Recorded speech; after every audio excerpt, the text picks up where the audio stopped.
proses pemilihan protegi ni amat complicated. Terlalu complicated yang mana melibatkan dalam lebih kurang 200 ke 300 orang yang datang.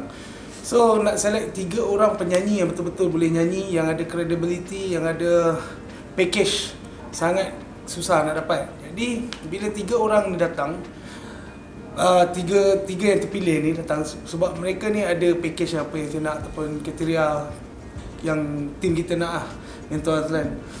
Jadi sebab apa kita pilih wanita? First, memang kita sebelum mentor ni berjalan pun kita dah survey, kita research industri muzik tanah air, apa kekurangan, apa kelebihan. So kekurangannya adalah penyanyi power vocal wanita.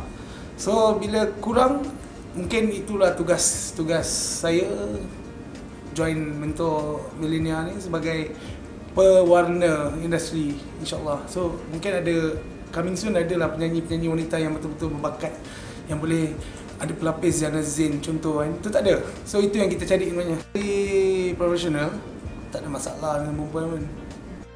Sebab tu kita letakkan satu status hati kena kental dan jiwa tu kena keras lah. Maksudnya kena kental lah. Nak jadi penyanyi ni bukan satu perkara yang sangat mudah, yang mana pada mata kasar orang masyarakat luar pandang macam oh penyanyi boleh lah, senang. Sebenarnya tak semudah tu lah.